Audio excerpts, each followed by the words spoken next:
Muito boa noite, estamos começando mais um programa Direção Espiritual. Obrigado pela sua companhia, obrigado pela oportunidade que nós temos de entrar na sua casa, de estabelecer este momento de comunhão. É interessante a gente compreender a palavra comunhão. A gente tem alguma coisa em comum.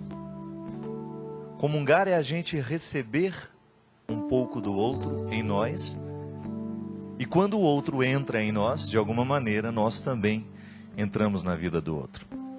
É por isso que a igreja faz sempre, esparrama o tempo todo o desejo, de estabelecer comunhão. A igreja vive para fazer a comunhão. E essa comunhão tem como base a pessoa de Jesus. Nós o recebemos através dos sacramentos, nós o recebemos através da pregação que a igreja faz, nós o recebemos através do testemunho que a igreja vive. E quando eu digo igreja, eu digo todos nós. Estabelecer comunhão é colocar a mesa e a gente se sentar nessa mesa. E aqui o programa Direção Espiritual tem uma proposta de fazer comunhão com você através da vida que você vive, que eu vivo, que as pessoas partilham, que as pessoas entregam. E hoje eu gostaria de começar falando para vocês. Eu estou escrevendo na coluna de um jornal do Rio de Janeiro que se chama O Dia. E neste domingo passado eu estreei na coluna. E eu resolvi começar a coluna do jornal O Dia contando a história de uma mulher chamada Flor de Lis. Um nome bonito, não é? Flor de Lis é um nome poético. Inspira muita coisa bonita. Eu a vi por acaso num canal de televisão, ela estava dando uma entrevista. A pauta do programa era a adoção. A gente sabe o quanto que existem muitas crianças necessitando de adoção pelos lares do Brasil, pelos lares de apoio, Não este lar que tem pai, que tem mãe, mas esses lugares onde as crianças esquecidas são deixadas, onde as crianças que não têm pai, as crianças que foram maltratadas, que vieram ao mundo de qualquer jeito. Flor de Lis é uma mulher que nasceu na favela do Rio de Janeiro, que resolveu fazer diferença no mundo. Há até um filme que foi feito sobre a vida dela, cujo subtítulo é Basta uma Palavra para Mudar. Flor de Lis adotou mais de 50 crianças, aos poucos. Fui vivendo essa escolha de fazer diferença, descobrindo o sofrimento. Onde existia o sofrimento, onde ela sabia que existia uma criança sofrendo na favela, ela ia atrás. E foi trazendo aos poucos para a sua casa. E foi transformando a sua casa num verdadeiro lar de crianças rejeitadas. Eu escrevi sobre ela. E no momento que eu escrevia, eu me recordei daquela canção Flor de Lis do Djavan, que você já deve ter escutado. O Djavan é um grande compositor alagoano, um homem que tem uma sensibilidade muito grande, um poeta, que fez uma música que se chama Flor de Lis, cuja matéria-prima da canção é a rejeição de um amor que não deu certo. Alguma coisa que deu errado ali, que o fez sofrer, que o magoou. Quando ele fala, valei-me Deus, é o fim do nosso amor. Perdoa, por favor. Eu não sei, só sei que... E ele começa a descrever tudo aquilo que no coração dele ficou como sofrimento de um amor que não deu certo. A letra é triste, mas a melodia não. E aí que está a beleza da canção. É um conteúdo triste dentro de uma moldura feliz. Aí ele nos distrai, a tristeza não fica tão grande assim. A melodia que ele emprestou para a letra é tão bonita que nós não percebemos a tristeza que existe naquela história. Fico pensando que Flor de Lis, não a música do Djavan, mas aquela mulher que resolveu subir os morros das favelas do Rio de Janeiro e recolher as crianças que estavam abandonadas e jogadas fora. Flor de Lis é semelhante à canção do Djavan. Ela faz a mesma coisa que Djavan fez com a letra triste. Ela também esbarra em histórias infelizes que teriam tudo para dar errado e ela reveste essas histórias de carinho, de ternura, de beleza. No dia em que ela estava dando a entrevista, estava com ela alguns dos seus filhos, e tinha uma criança chamada Rayane, uma menina linda, bonita, deve ter uns 12, 13 anos. E ela contou a história, a própria Rayane contou a história, que ela foi jogada fora, num terreno baldio. Foi julgada pela mãe biológica. Aquela menina, enquanto contava a sua história, chorava muito. Mas eu percebia que os motivos daquelas lágrimas eram gratidão. Gratidão porque um dia uma mulher a encontrou e emprestou o colo e lhe ofereceu o coração materno que ela tinha. De maneira que aquela rejeição, o fato de ter sido julgado fora, já não era tão pesado para o coração daquela criança. Ela recebeu um lar. Flor de Lis fez com a vida dessa menina o mesmo que Djavan fez com a letra triste dos seus versos. Revestiu de melodia feliz. Sabe, minha gente, nós vamos chegando ao final do ano, nós vamos ficando pesados, né? São muitos compromissos, o peso de todos estes meses de trabalho vão ficando grandes sobre os nossos ombros. E às vezes a gente perde a sensibilidade de perceber que existem muitas coisas que estão ao nosso redor precisando do nosso toque. Fico pensando em Flor de Lis como sendo um exemplo humano que vale a pena a gente observar. Assim como vale a pena a gente observar a vida dos santos que já morreram. Mas eu sempre gosto de pensar que há pessoas que estão vivendo uma história de santidade do nosso lado. Pode ser que ela não seja um santo convencional, como nós estamos acostumados a olhar, mas nós não podemos negar que no coração dessa mulher há um ensinamento que todos nós podemos aprender. A capacidade de se encantar com aquilo que é triste, com aquilo que é sofrido, e se encantar de um jeito certo. Se encantar permitindo que no coração nasça a solidariedade. A comunhão, que é quando nós olhamos para o outro e nós o percebemos em sua totalidade. E nós não somos indiferentes àquilo que nele é dor, àquilo que nele é alegria. A gente ser solidário com o outro. A gente se alegra porque o outro está alegre. A gente se entristece porque o outro está triste. E a gente ajuda porque nós estamos com condições e o outro não. É isso que faz a vida ser mais bonita, minha gente. Quando nós permitimos que a solidariedade tenha um espaço no nosso coração. Quando a gente faz a opção de viver para transformar o mundo num espaço melhor. Já tem gente demais transformando o mundo num espaço triste. Nós não podemos engrossar mais a fila daqueles que destroem, que estragam, que caluniam. Nós precisamos acelerar o processo de feitura de um mundo novo que nasce a partir das nossas atitudes, das nossas escolhas. Também estava lá um rapaz que hoje é advogado formado, que foi encontrado pela Flor de Lis também no morro. O rapaz estava dando um testemunho lindo. Ele dizia assim, que ele fazia parte da liderança do tráfico no morro do Rio de Janeiro. Era violento.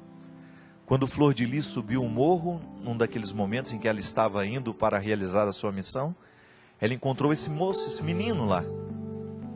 E ele com sua arma nas mãos, e todas as armas que ele trazia dentro do coração, ela chegou perto dele, olhou para ele e disse: "Eu amo você." E aquele rapaz, como é que essa mulher pode dizer que me ama se ela nunca me encontrou? Se ela nem sabe quem sou eu? E ela voltou a olhar para ele e insistiu com ele: "Eu amo você." Emprestou para ele naquele momento uma solidariedade que ele não conhecia. E o mais bonito, o amou no momento do crime. Não no momento em que ele fazia tudo certo. O amou no momento em que ele não merecia ser amado aos nossos olhos. Fez o que Jesus fez com todas as pessoas que ele encontrava. Amava mesmo no momento do crime. Eu fico muito comovido toda vez que eu escuto uma história ou toda vez que eu vejo alguém que consegue fazer isso. Confesso. é profundamente transformador para o outro, para nós, toda vez que alguém nos ama no momento em que não merecemos ser amados. Não há coração que resista a um sentimento deste. E aquele rapaz mudou de vida a partir desta ousadia de Flor de Lis. Uma ousadia, um jeito estranho de tratar, né? Não é muito comum, isso é estranho. Alguém amar o outro no momento da violência, no momento do crime, olhar para ele e acordá-lo para a vida assim, fazê-lo perceber que ele pode ser melhor, fazê-lo descobrir os valores que estavam adormecidos dentro dele. Eu fico pensando, sabe, o quanto que este processo humano, deste mundo cruel, adormece o coração das pessoas para que elas não percebam quem elas são e o que elas podem. Minha gente, o grande problema da violência no mundo é isso. Ela vai entorpecendo, ela vai endurecendo corações empedernidos, né? Corações que já não estão mais sensíveis ao poder da vida, ao poder da bondade, ao poder das coisas que são construtivas. Por quê? Porque elas se acostumaram. E de repente, Flor de Lis acredita que basta uma palavra para mudar. Basta uma palavra para ser transformada a vida de alguém. E a palavra que ela escolhe é essa. É o amor, é a misericórdia, é a solidariedade. Eu fico me lembrando daquele homem que tem a sua filha doente, né? E que se encontra com Jesus e diz: olha, Senhor, o Senhor não precisa nem ir lá na minha casa. Eu não sou digno de que entreis em minha morada, mas dizei uma só palavra e eu serei salvo. Nós usamos essa palavra. Lá naquele momento ele se refere à filha. Diga uma palavra e a minha filha que está lá no leito será salva. Aquele homem também acreditava no poder de uma única palavra de Jesus. Assim como Flor de Lis também acredita. Eu não sei nem qual é a religião daquela mulher. Não deu tempo. Ninguém perguntou para ela qual é a fé que ela professa. Se ela é católica, se ela é evangélica, se ela é budista, se ela é... Não sei. Porque ali, a verdadeira religião estava manifestada sem que nenhuma palavra fosse dita. O verdadeiro ensinamento de Jesus, a vida cristã, estava demonstrada ali, naquele testemunho simples, de uma mulher que resolveu abrir as portas da sua casa para que as tristezas do mundo fossem curadas, para que as mazelas do mundo fossem lavadas. Você sabe que uma das cenas mais felizes que eu tenho era quando eu era criança e eu ficava sentado vendo a minha mãe lavar roupa. Eu achava linda aquela cena doméstica, né? Uma cena muito doméstica. Todos nós já vimos isso. A princípio, aquela mala imensa, né, amarrada com um lençol, aquele monte de roupa suja e a minha mãe cantando, que ela sempre gostava de lavar roupa cantando. Aquele sol bonito, aquele dia quente, aquela água limpa caindo no tanque, ela jogando aquelas roupas sujas ali, lavando, e enquanto lavava, cantava. A purificação, né? O processo da limpeza é tão lindo. Quando alguma coisa está sujo, né? E a gente começa a lavar aquilo que está sujo, e nós vamos devolvendo aquilo que está sujo um estado original. Assim como nós, quando estamos sujos demais, cansados, há uma coisa melhor do que você chegar em casa cansado, ir para o seu chuveiro e tomar aquele banho. É como se a gente jogasse para o ralo tudo aquilo que nos cansou ao longo do dia. O sono é melhor depois. A sensação de descanso já começa com o banho tomado. Flor de Lis faz isso com o mundo. Como? Trazendo para dentro da sua casa as tristezas que ela encontra. Na morfologia de crianças abandonadas, em rostos que foram rejeitados, em gente que foi jogada fora como se fosse um objeto. traz para dentro de casa, dá banho, limpa, devolve a dignidade e diz, olhando nos olhos dessas crianças: eu amo você, aqui é a sua casa, você tem lugar aqui. O mesmo que Jesus fazia com as pessoas que ele encontrava, gente. O mesmo que a minha mãe fazia com as roupas sujas que ela lavava. O mesmo que nós podemos fazer com a palavra que nós dizemos. Quantas vezes eu descubro isso? Há uma palavra que tem o poder de lavar o outro. Há uma palavra que tem o poder de fazer o outro ficar limpo de novo. É fantástico isso no mistério da confissão, né? Eu, como padre, ao dar a absolvição dos pecados, depois de escutar aquele processo de lavagem, né? Porque é julgar para fora o que está sujo. E acreditar que pelo ministério sacerdotal, o homem tem o poder de absolver o pecado, porque está diretamente ligado àquele que é o perdão do pecado. Lava toda a roupa suja do pecado no momento em que recebe a absolvição. Fica novo de novo. É por isso que a igreja trabalha o tempo todo a partir do rito, né? Que nos recorda a água, o sacramental que a água representa dentro do rito. A água lava, a água purifica. Por isso que você tem na Sagrada Escritura muitas passagens onde a água está lavando, purificando. Você tem no Calvário, quando a lança perpassa o coração do Cristo, a água que é jorrada, o sangue e a água, para lavar a humanidade de todas as suas impurezas. Desculpe-me ser tão ousado em dizer isso. Flor de Lis descobriu que nos calvários do mundo ela também pode oferecer essa água, para lavar o que pesa, para oferecer abrigo a quem não tem. Resolveu acordar. Não quis ser uma mulher fútil, quis ser alguém que poderia fazer diferença no mundo. Seja assim também, sejamos assim também. Diante de uma história como essa, só nos resta uma reação, fazer o mesmo. Pode ser que você nem tenha condições de abrigar 50 crianças, pode ser que você não tenha nem condições de trazer para dentro da sua casa, a sua estrutura de vida não lhe permite isso, você não tem como parar a sua vida para ir fazer isso, mas você pode acordar e perceber que há muitas instituições que fazem isso, e que se você torna parceiro dessas instituições, que são instituições sérias, você também ajuda a lavar estas mazelas da humanidade. São muitas as pessoas que hoje, graças a Deus, não estão esperando o governo, não estão esperando as políticas públicas, mas estão arregaçando as próprias mangas e colocando a mão nessa massa.